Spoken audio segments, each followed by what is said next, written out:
ओम नमो भगवते वासुदेवाय. सार्थ सुबोध ज्ञानेश्वरी. लेखन आणि वाचन सौ मनीषा भास्कर अभ्यंकर, महाराष्ट्र, मिरज 416410. अध्याय 3. कर्मयोग. काम व क्रोध मनुष्याला बळजबरीने परधर्म स्वीकारायला भाग पाडतात. भाग पहिला. ओव्या आहेत 239 ते 245.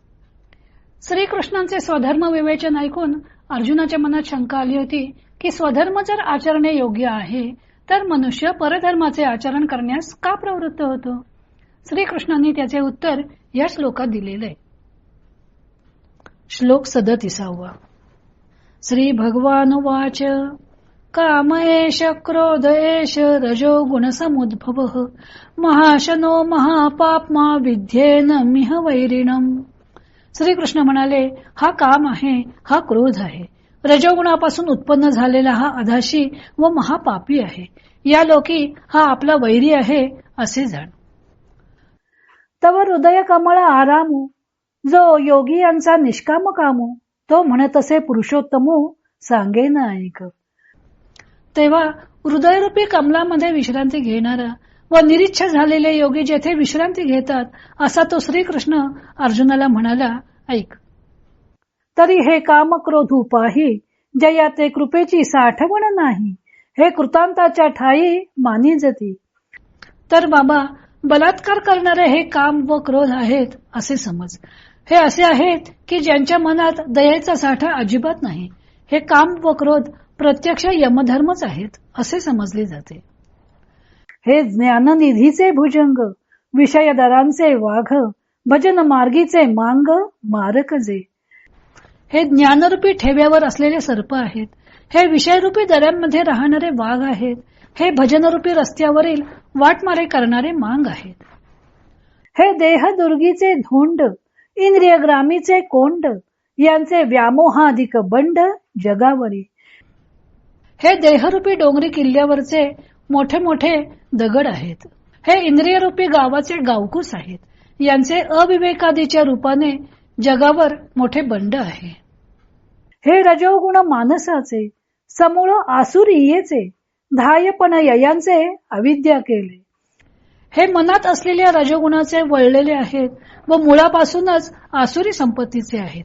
यांचे पालन पोषण अविचाराने केलेले आहे.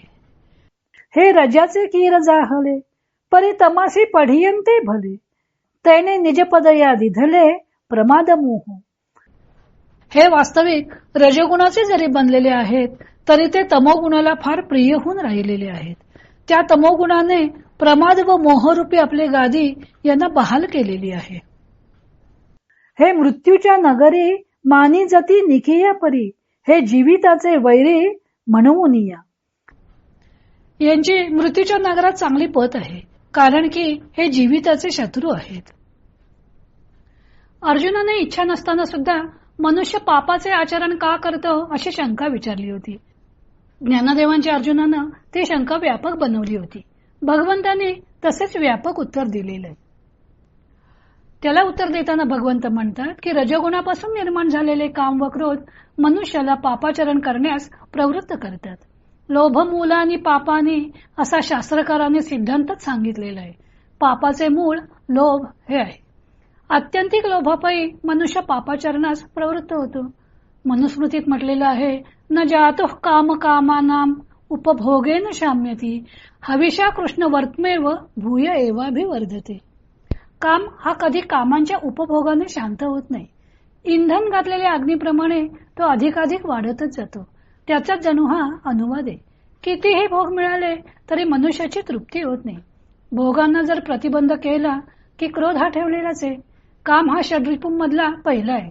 काम या शब्दाने भगवंतांनी काम, क्रोध, लोभ, मोह, मद व मत्सर या सर्वच विकारांच्याकडे संकेत केलेला आहे. हे कामादी षड्विकार आहेत ते मनुष्याला पापाचरण करण्यास भाग पाडतात.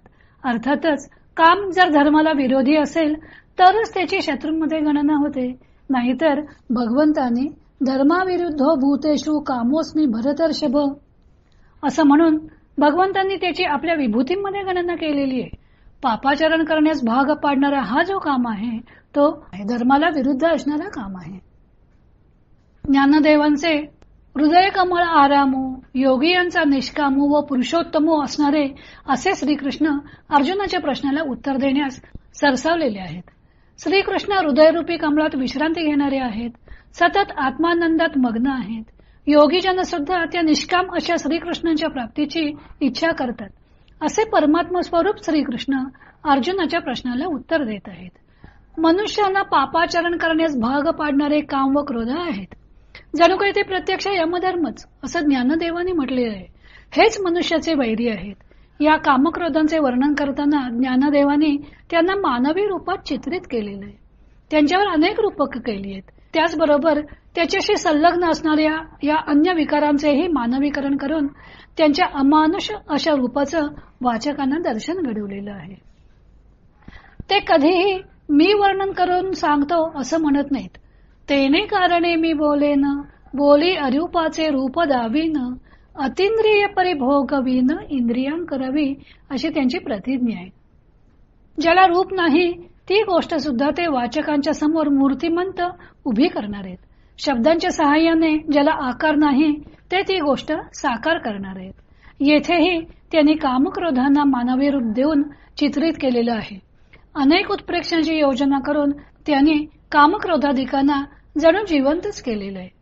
हे कामक्रोध म्हणजे आत्मज्ञान रूपी ठेव्यावर वेढे घालून असलेले सर्पच आहेत. सर्प जमिनीत पुरून ठेवलेल्या संपत्तीचे रक्षण करतात अशी एक समजूत आहे. सर्पाला दूर केल्याशिवाय तो ठेवा हस्तगत करता येणार नाही. त्याप्रमाणे ज्ञानरूपी ठेवा सुद्धा कामक्रोध रूपी सर्पांना दूर केल्याशिवाय हस्तगत करता येणार नाही. त्यांनी वाघ म्हटले. वाघ हा पर्वत प्रदेशात दरीत राहणारा हिंसक प्राणी. यांना वनाचे संरक्षक असे म्हटले जाते. कामक्रोधामुळे विषयांचे संरक्षण व पोषण होत असल्यामुळे ज्ञानदेवानी त्यांना वाघ असं म्हटलेलं आहे. हे कामक्रोध विषयरूपी दरीत राहतात. दरीत असल्यामुळे तो वाघ जसा लगेच दिसून येत नाही त्याप्रमाणेच कामक्रोध हे विषय दरीत लपलेले असतात. त्यामुळे पटकन दिसून येत नाहीत. त्यांनी वाटमाऱ्याची उपमा दिली आहे. वाटमारे वाटेत अडवून मनुष्याचे सर्वस्व हरण करतातच पण प्राणही घेतात. तसे हे कामक्रोध भजनरूपी मार्गावरील वाटमारे आहेत. ते सर्वस्व हरण करतीलच पण या मार्गाने पुढे जाऊ देणार नाहीत. पुढे त्यांना देहदुर्गीचे धोंड म्हटलेले आहे. देहरूपी किल्ल्याचे मजबूत दगडी चिरे असं म्हटलेलं आहे. मजबूत दगडामुळे किल्ला मजबूत राहतो. त्याप्रमाणे कामक्रोध देहरूपी किल्ला मजबूत करतात म्हणजे देहबुद्धी बळकट दृढ करतात.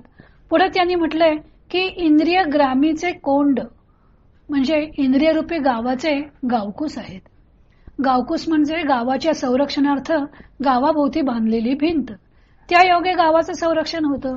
कामक्रोधामुळे इंद्रियांच्या विषयासक्तीचे संरक्षण होतं. मनुष्य जास्तीत जास्त विषय मिळवण्याचा प्रयत्न करत राहतो. या कामक्रोधांच्यामुळे व्यामोहाचं बंड माजलेलं आहे. व्यामोह म्हणजे उन्माद, वेड, सांसारिक गोष्टींना सर्वस्व मानणे. सांसारिक गोष्टींना सर्वस्व मानल्यामुळेच सांसारिक गोष्टी मिळाव्यात म्हणून काम निर्माण होतं व काम पूर्ण झाला नाही की क्रोध निर्माण होतो. त्यामुळे संसारात यांचेच थैमान चालू असतं. कामक्रोधांची निर्मिती रजोगुणापासून आहे व ते नेहमी आसुरी संपत्तीने युक्त असतात. आसुरी संपत्ती म्हणजे दुर्गुण. अविवेक हा त्यांचा स्थायी भाव असतो. रजोगुण म्हणजे सतत हालचाल. पण हे जरी रजोगुणापासून निर्माण झालेले असले तरी अविवेकामुळे ते तमोगुणात परिवर्तित होतात. म्हणून ज्ञानदेव म्हणतात की हे जीविताचे वैरी आहेत. त्यामुळे ते मृत्यूच्या नगरातील सच्चा मित्र आहेत, खरा मित्र आहेत. कारण अविवेक हा नाशाचाच मार्ग दाखवतो. पुढे त्यांनी कामक्रोधांशी संलग्न असणाऱ्या इतर विकारांचेही चित्रण केलेले आहे. तो भाग आपण उद्या पाहू.